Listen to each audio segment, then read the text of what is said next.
Hello friends, welcome back to my YouTube channel Alka academy. मैं हूं आपकी फ्रेंड अलका। सो फ्रेंड्स, आप सभी कैसे हो?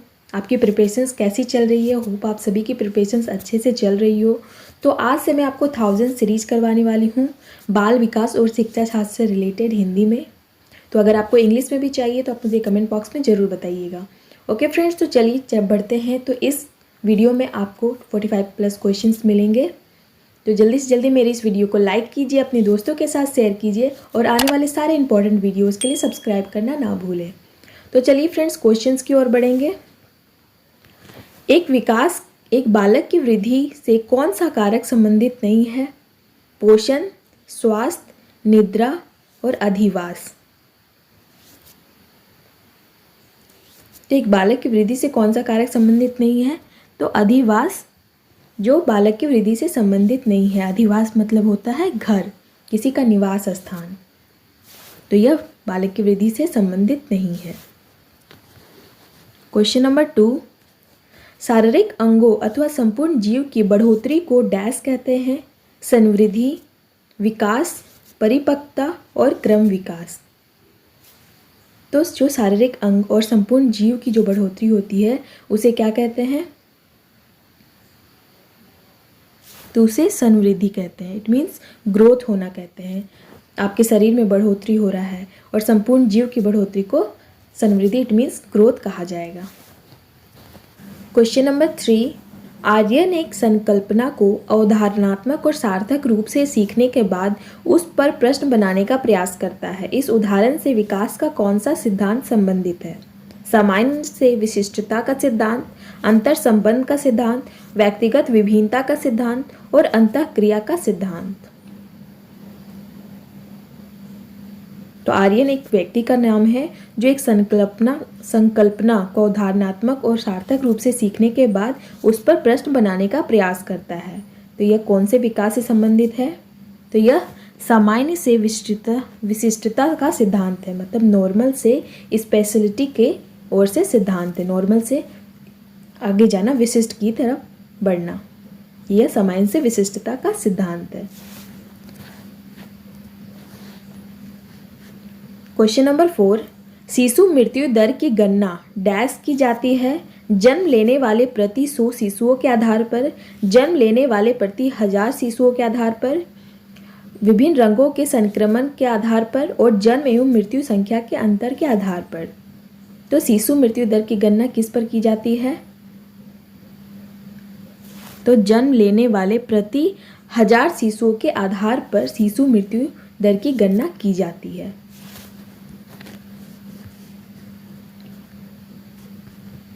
क्वेश्चन नंबर 5, वृद्धि और विकास के संबंध में गलत कथन का चयन कीजिए। वृद्धि संकीर्ण है क्योंकि वृद्धि की नींव विकास की अवधारणा का एक भाग है। वृद्धि की तुलना में विकास अधिक व्यापक है। वृद्धि अंग और परिणामी परिवर्तनों को संदर्भित करती है जबकि विकास गुणात्मक परिवर्तनों का प्रतिनिधित्व करता है। किशोरावस्था के बाद वृद्धि जारी रहता है और तेज होती है। विकास की प्रक्रिया लगातार नहीं चलती है, यह पूर्व किशोरावस्था के बाद रुक जाती है। तो वृद्धि और विकास के संबंध में गलत कथन बताना है। तो किशोरावस्था के बाद वृद्धि जारी रहती है और तेज होती है। विकास की प्रक्रिया लगातार नहीं चलती है और यह पूर्व किशोरावस्था के बाद रुक जाती है। यह कथन वृद्धि और विकास के संबंध में गलत है। प्रक्रिया सतत चलने वाली प्रक्रिया है, कभी रुकने वाली प्रक्रिया नहीं है विकास और वृद्धि। क्वेश्चन नंबर 6, किस माह में बालक अपने स्थान पर कूद सकता है और संतुलन बना सकता है? 12 माह, 6 माह, 24 माह और 18 माह। तो किस माह में बालक अपने स्थान पर कूद सकता है और संतुलन बैलेंस बना सकता है? तो यह 24 माह, इट मीन्स 1 साल में वह खुद पर संतुलन बना लेता है। क्वेश्चन नंबर 7, अभिवृद्धि के संदर्भ में क्या सही नहीं है? अभिवृद्धि इट मीन्स ग्रोथ। अभिवृद्धि शारीरिक होती है, अभिवृद्धि मात्रात्मक होती है, अभिवृद्धि मापनीय होती है और अभिवृद्धि जीवन पर्यंत चलने वाली प्रक्रिया है। तो ग्रोथ के संदर्भ में क्या सही नहीं है? तो अभिवृद्धि जीवन पर्यंत चलने वाली प्रक्रिया है, यह सही नहीं है। तो ग्रोथ हमेशा नहीं होता है, धीरे धीरे कर कर होता है, लेकिन हमेशा नहीं होता है। जीवन पर्यंत चलने वाली प्रक्रिया नहीं है यह, ये कथन गलत है। क्वेश्चन नंबर 8, निम्नलिखित में से कौन एक सतत प्रक्रिया नहीं है? प्रेरणा, अधिगम, विकास और वृद्धि।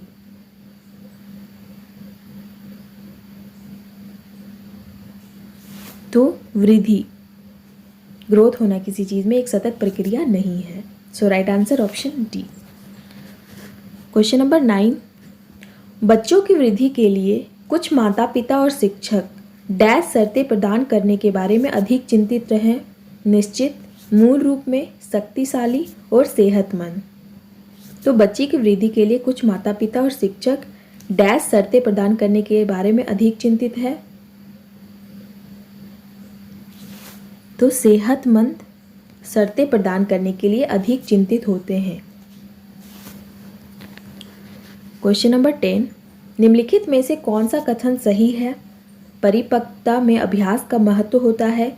परिपक्वता एक शारीरिक क्रिया है। परिपक्वता मृत्यु पर्यंत चलती है और परिपक्वता में केवल मात्रात्मक बदलाव सम्मिलित होते हैं। तो इन सभी में से कौन सा कथन सही है? तो परिपक्वता, मैच्योरिटी एक शारीरिक क्रिया है, यह कथन सही है। So right answer option B.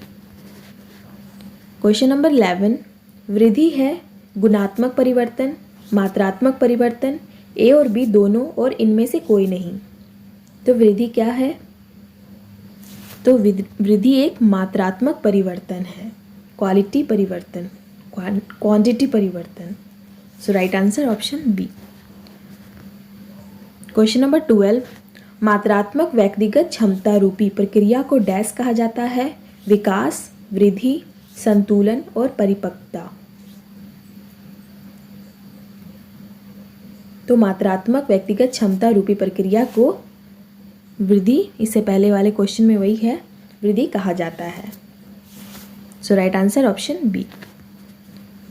Question number 13, अंतःस्रावी ग्रंथियों को नलिका विहीन ग्रंथियां कहा जाता है क्योंकि वे अपने हार्मोन का स्राव डैश करती है, जीन के माध्यम से, गुण सूत्रों के माध्यम से, सीधे रक्त में और ट्यूबों के माध्यम से। तो वे अपने हार्मोन का स्राव सीधे रक्त में करती है। So right answer option C. Question number 14, इसमें ऑप्शंस नहीं दिए हुए हैं, सॉरी फ्रेंड्स। शरीर के किस भाग पर बालकों का सबसे पहले नियंत्रण होता है? दायां बाजू, बायां बाजू, सिर और टांगे। तो शरीर के किस भाग पर बालकों का सबसे पहले नियंत्रण होता है? तो सिर पर सबसे पहले नियंत्रण किया जाता है। क्वेश्चन नंबर 15, किशोरावस्था में वृद्धि बाल्यावस्था के विपरीत होती है क्योंकि शरीर के सभी अंग एक साथ बढ़ते हैं, धड़ पहले बढ़ता है, पैर पहले बढ़ते हैं और हाथ और पैर पहले बढ़ते हैं। तो किशोरावस्था जब एडल्ट्स होते हैं तो वृद्धि बाल्यावस्था के विपरीत होती है क्योंकि हाथ और पैर पहले बढ़ते हैं। क्वेश्चन नंबर 16, इनमें से कौन सा लिंग की संकल्पना का उचित रूप से वर्णन करता है? सामाजिक न की एक प्राकृतिक भिन्नता, सांस्कृतिक अपेक्षाओं को संदर्भित करता है, शारीरिक लक्षणों का संदर्भित करता है और वे विभिन्न समाजों में भिन्न हैं। तो इनमें से कौन से लिंग की संकल्पना का उचित रूप से वर्णन करता है? तो शारीरिक लक्षणों को संदर्भित करता है, यह लिंग की संकल्पना का उचित रूप से वर्णन करता है। क्वेश्चन नंबर 17, इनमें से कौन सा कथन सत्य है? लड़के लड़कियों से पहले परिपक्व होते हैं। लड़के और लड़कियां एक समान आयु के दौरान परिपक्व होते हैं और लड़कियां लड़के से पहले परिपक्व होती हैं और लड़के लड़कियां से पहले किशोर हो जाते हैं। तो इनमें से कौन सा कथन सत्य है? तो लड़कियां लड़कों से पहले परिपक्व हो जाती हैं। ये कथन सत्य है। क्वेश्चन नंबर 18, एक बच्चे में वृद्धि निम्नलिखित में से किससे संबंधित है? केवल व्यवहार परिवर्तन, केवल संरचनात्मक परिवर्तन, केवल शारीरिक परिवर्तन और बी और सी दोनों। तो एक बच्चे में वृद्धि निम्नलिखित में से किससे संबंधित है? तो ऑप्शन डी बी और सी दोनों, केवल संरचनात्मक परिवर्तन और केवल शारीरिक परिवर्तन बच्चे के वृद्धि से संबंधित है। संरचनात्मक मतलब स्ट्रक्चर में परिवर्तन होना। क्वेश्चन नंबर 19, निम्नलिखित में से कौन सा एक सूक्ष्म गति कौशल का उदाहरण है? कूदना, चलना, लेखन और चढ़ाई। तो लेखन एक सूक्ष्म गति कौशल का उदाहरण है। So right answer option C. Question number 20, विकास, वजन, ऊंचाई और आकार में परिवर्तन के संदर्भ में डैश है? बचपन तक सीमित, 35 वर्षों की आयु तक, 60 वर्ष की आयु तक और निरंतर। तो विकास में वजन, ऊंचाई और आकार में परिवर्तन के संदर्भ में डैश है, तो निरंतर है। विकास, वजन, ऊंचाई और आकार में परिवर्तन के संदर्भ में निरंतर है। क्वेश्चन नंबर 21, कौन सा शब्द एक बच्चे की शारीरिक वृद्धि को सबसे अच्छी तरह से वर्णन करती है? गुणात्मक, संकल्पनात्मक, मात्रात्मक और असंगठित। तो इनमें से कौन एक बच्चे की शारीरिक वृद्धि को सबसे अच्छी तरह से वर्णित करती हैं? तो मात्रात्मक। So right answer option C. Question number 22, एक बच्चे की वृद्धि निम्नलिखित में से किसको संदर्भित करती है? गुणात्मक परिवर्तन, अपने साथ एकात्मकता प्राप्त करना, शारीरिक परिवर्तन और पर्याप्त पोषण लेना। तो एक बच्चे की वृद्धि निम्नलिखित में से किसको संदर्भित करती है? तो शारीरिक परिवर्तन को संदर्भित करती है। क्वेश्चन नंबर 23, इनमें से किस ग्रंथि को मास्टर ग्रंथि के रूप में जाना जाता है? पीयूष ग्रंथि, थायराइड ग्रंथि, जॉन नॉक ग्रंथि और एड्रिनल ग्रंथि। तो किस ग्रंथि को मास्टर ग्रंथि के रूप में जाना जाता है? तो पीयूष ग्रंथि को मास्टर ग्रंथि के रूप में जाना जाता है। क्वेश्चन नंबर 24, कमजोर सूक्ष्म क्रियात्मक गति कौशल वाले छात्रों को इसका उपयोग करके नहीं पढ़ाया जाना चाहिए। तो जो कमजोर सूक्ष्म होते हैं उन्हें इसका उपयोग करके नहीं पढ़ाया जाना चाहिए। होते हैं मोटे अक्षर, टाइप किया हुआ अक्षर, प्रवाही लेखन और इनमें से कोई नहीं। तो जो कमजोर बच्चे होते हैं इनमें से किस चीज़ का उपयोग नहीं किया जाना चाहिए? तो प्रवाही लेखन मतलब उड़ता हुआ, जो उन्हें समझ ना आए, तो इस तरह के लेखन करके उन्हें नहीं पढ़ाया जाना चाहिए। So right answer option C. Question number 25, समीप दूराभिमुख सिद्धांत को निम्नलिखित में से किस उदाहरण में दर्शाया गया है? तो समीप दूराभिमुख यह एक सिद्धांत है जिसे किस उदाहरण में दर्शाया गया है? शिशु अपनी बाहों के इस्तेमाल से पहले दृष्टि विकसित करते हैं, शिशु संज्ञानात्मक क्षमता विकसित करते हैं और फिर भाषा सीखते हैं, शिशु पहले अपने धड़ और फिर अपने हाथ और पैर हिलाना सीखते हैं और शिशु बुदबुदाने से पहले किलकिलाना सीखते हैं। तो समीप दूराभिमुख सिद्धांत इनमें से किससे संबंधित है? तो शिशु पहले अपने धड़ और फिर अपने हाथ और पैर हिलाना सीखते हैं। तो धड़ मतलब सिर होता है, तो पहले वे अपने सिर हिलाते हैं फिर ही हाथ और पैर हिलाना सीखते हैं। तो राइट आंसर होगा ऑप्शन सी, जो समीप दूराभिमुख सिद्धांत से संबंधित है। क्वेश्चन नंबर 26, जीव में विकास तथा वर्धन का पूरा होना परिपक्वता कहलाता है, परिभाषित किया है थॉर्नडाइक ने, शॉर्टेन ने, हल ने और शेरमैन ने। तो जीव में जो विकास और वर्धन का पूरा होना परिपक्वता कहलाता है, तो ये किसने परिभाषा दिया है? तो यह परिभाषा हल ने दिया है। So right answer option C. Question number 27, निम्नलिखित विकल्पों में से किस अवस्था में बच्चे अपने आप में शारीरिक परिवर्तन देखते हैं? प्रौढ़ावस्था, किशोरावस्था, प्रारंभिक बाल्यावस्था और उत्तर बाल्यावस्था। तो किस अवस्था में बच्चे अपने आप में शारीरिक परिवर्तन देखते हैं? तो किशोरावस्था में वे अपने आप में शारीरिक परिवर्तन देखते हैं, जो 12 से 18 वर्ष की आयु तक होती है। अब 20 हो गई है कि 12 से 20 वर्ष की आयु तक किशोरावस्था कहलाता है। क्वेश्चन नंबर 28, बच्चे की सोचने और तर्क करने की क्षमता के विकास से संबंधित अध्ययन के क्षेत्र को कहा जाता है? शिक्षा शास्त्र, शिक्षा, ज्ञान मीमांसा और संज्ञानात्मक विकास।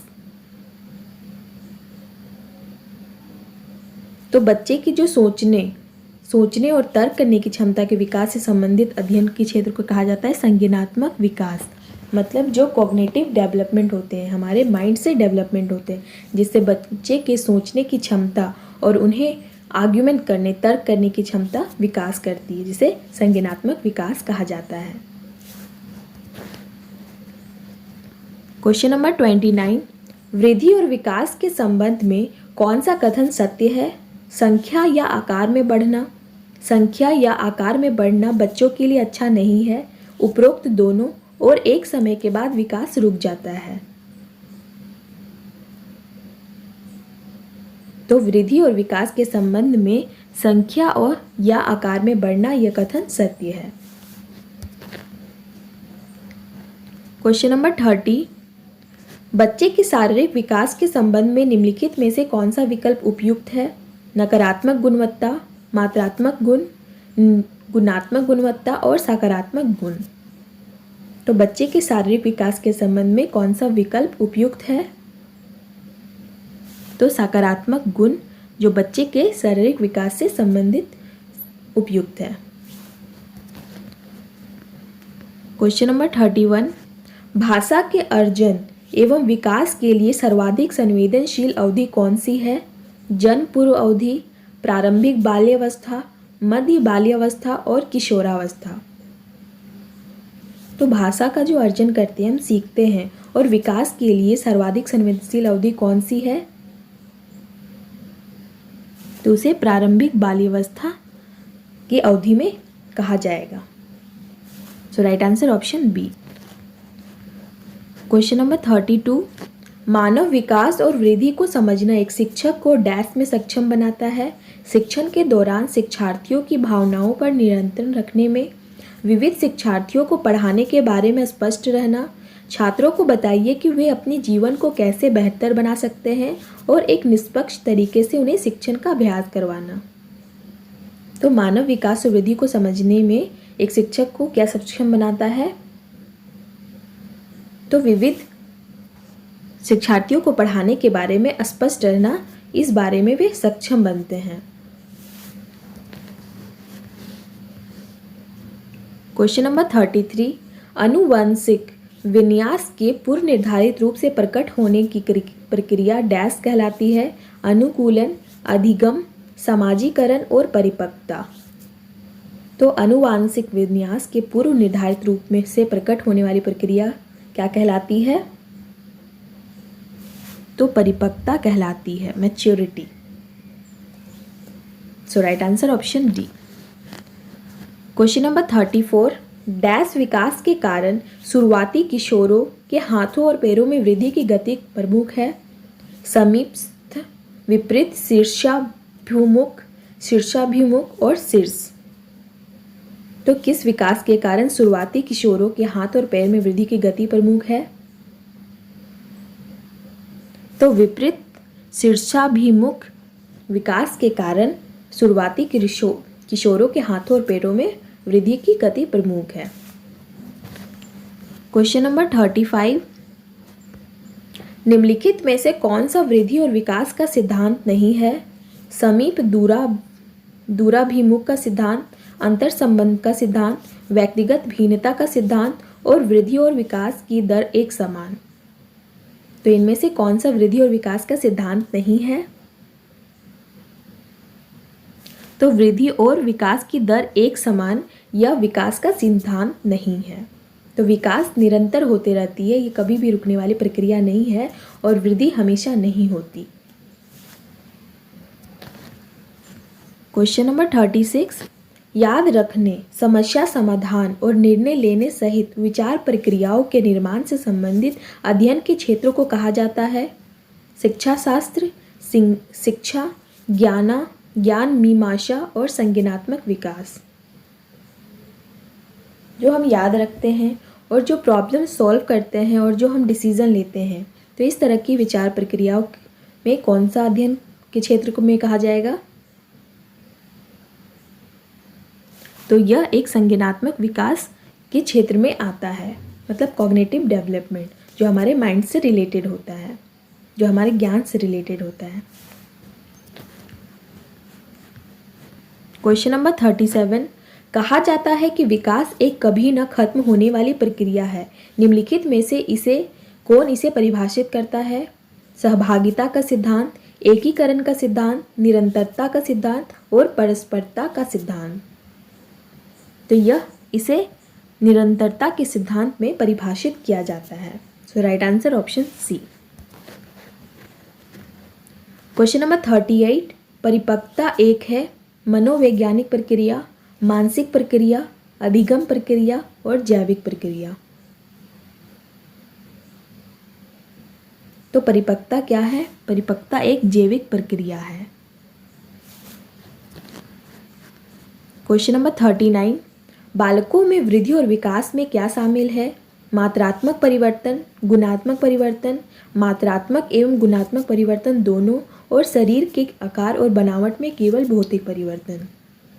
तो बालकों की वृद्धि और विकास में क्या शामिल है? तो मात्रात्मक और गुणात्मक परिवर्तन दोनों ही बालकों की वृद्धि और विकास में शामिल है। क्वेश्चन नंबर 40, बच्चे की वृद्धि और विकास का अध्ययन करने की सर्वोत्तम विधि कौन सी है? मनोवैज्ञानिक विधि, तुलनात्मक विधि, विकासात्मक विधि और सांख्यिकी विधि। तो बच्चे की वृद्धि और विकास का अध्ययन जो करते हैं उसमें सर्वोत्तम विधि कौन सी है? तो तुलनात्मक विधि में सर्वोत्तम विधि है। So right answer option B. Question number 41, मोहन हर पाठ को बहुत जल्दी सीख लेता है जबकि सोहन उसे सीखने में ज़्यादा समय लेता है। यह निम्नलिखित में से विकास के किस सिद्धांत को दर्शाता है? निरंतरता, सामान्य से विशिष्ट की ओर, व्यक्तित्व भिन्नता और सरल से कठिन की ओर।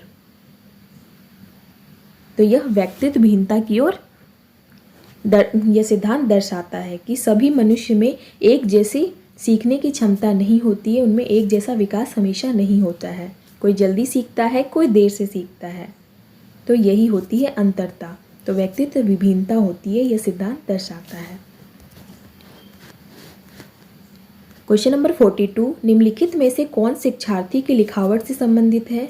परिपक्वता, परिवार, वातावरण और मित्र मंडली। तो निम्नलिखित में से कौन शिक्षार्थी की लिखावट से संबंधित है?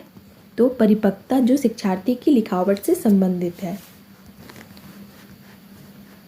क्वेश्चन नंबर 43, स्कूल में सफलता के पैमाने को विशिष्ट शैक्षणिक उपलब्धि तक सीमित न रखकर व्यापक होना चाहिए, ऐसा किस प्रकार किया जा सकता है? अनुशिक्षण संस्थानों द्वारा प्रशिक्षण प्राप्त करके, सामाजिक संवेगी क्षमताओं का विकास करके, जो शिक्षा का एक अहम अंग है, घर पर की जाने वाली अतिरिक्त कक्षाओं के द्वारा, और सिर्फ उन क्षेत्रों पर ध्यान केंद्रित करके जिस पर बच्चे कमज़ोर हैं। तो स्कूल में सफलता के पैमाने को विशेष शैक्षणिक उपलब्धि तक सीमित न रखकर व्यापक होना चाहिए, ये किस प्रकार किया जा सकता है? तो सामाजिक संवेगी क्षमताओं का विकास करके, जो शिक्षा का एक अहम अंग है। तो इस प्रकार सफलता को सीमित न रखकर व्यापक बनाया जा सकता है। क्वेश्चन नंबर 44, व्यक्ति की वृद्धि किस प्रक्रिया से होती है? सामाजिक, जैविक, शिक्षात्मक और निरंतर।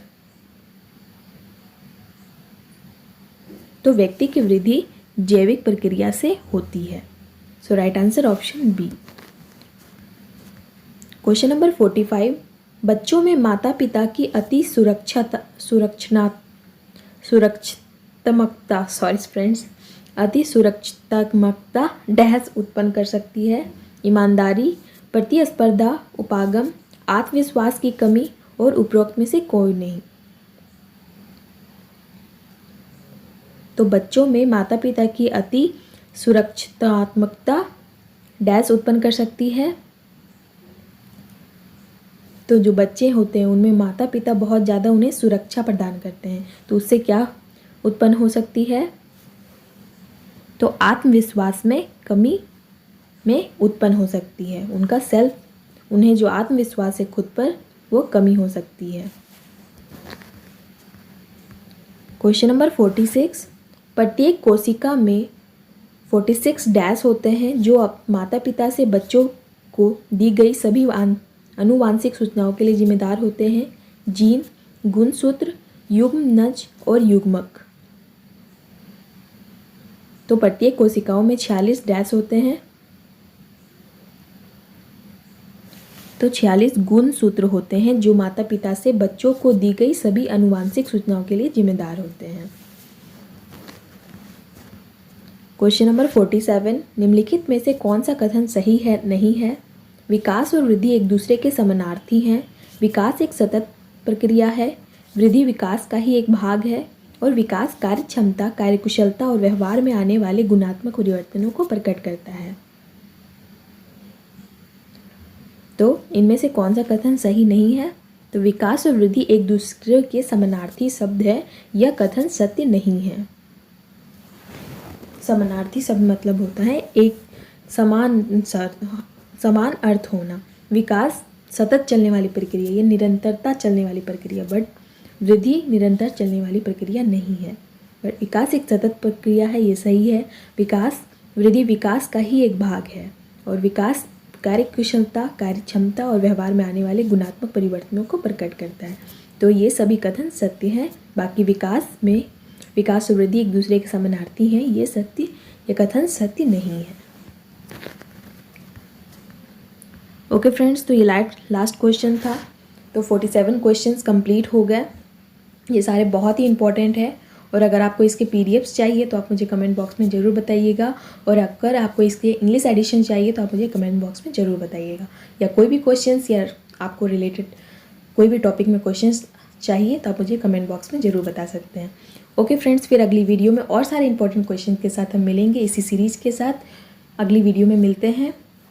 तो जल्दी से जल्दी मेरी इस वीडियो को लाइक कीजिए, अपने दोस्तों के साथ शेयर कीजिए। और आपको लग रहा है कि यह वीडियो आपके लिए इंपॉर्टेंट है तो इस चैनल को सब्सक्राइब कर बेल आइकन पर क्लिक करना ना भूलें। ओके फ्रेंड्स, तो आप अपना ख्याल रखिए, अपने पेरेंट्स का ख्याल रखिए। Thank you.